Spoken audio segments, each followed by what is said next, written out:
Where do the ideas we express in conversation come from? The triangle. We see three sources out of which we engage in our Christian conversation and spiritual discernment.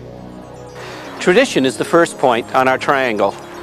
It is the story of much of our past. It begins with God's creation and God's ongoing creation of a trustworthy world.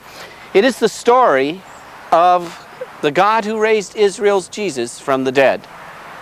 It is the democracy of the dead. It is the living faith of the dead, not the dead faith of the living. When we attend to our tradition, we're able to find a usable future in our past. It begins with interpreting Scripture. It engages our imagination with the writings, art, music, and stories of those who've confessed the faith before us.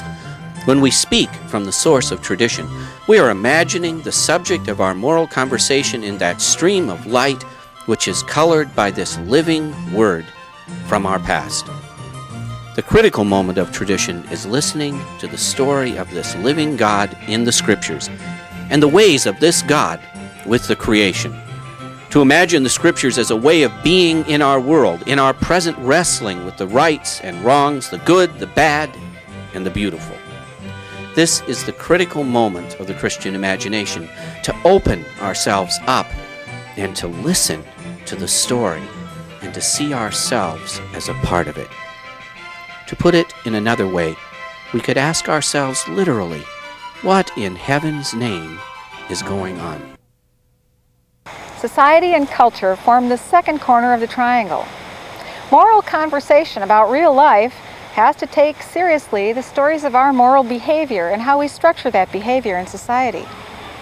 Society includes social institutions, those human associations that carry on from generation to generation, like marriage, family, government, volunteerism, education, communication, business, and so on.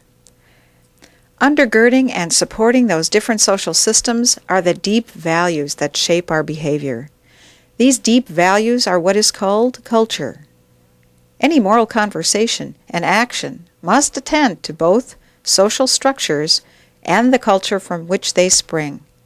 Any Christian moral conversation must be able to distinguish between Christian tradition and the other cultural factors that profoundly affect our life together in a culture of pluralism. When we speak from this point of the triangle, we are viewing the subject of our moral conversation in that stream of light which is colored by the story of our society and our culture. In the United States, we might take the story of our life, liberty, and the pursuit of happiness. While this story is profoundly influenced by the Christian story, it's not identical. Nonetheless, we need to ask ourselves here, too, what is God up to in this story? Experience of the faithful, both personal and communal, is the third point of our triangle. Everyone who comes to the conversation will come with their own personal experience, and it is very important that that experience be a part of the conversation. It is especially important that we bring that experience forward, because if we leave it kind of in the background, hidden, it's going to drive the conversation, and the emotions that drive that experience will drive the conversation in ways that might not free us to share in the Spirit. But when we bring those experiences forward and share them with one another, it is so much easier for the Spirit to guide, and that freedom in the Spirit in the conversation takes place. Also, the experience of the faithful is always experience within community. Our congregations aren't used to thinking and acting as community. One of the great challenges of our time is taking seriously the unique experiences of Christian people as they wrestle with moral questions and actions together.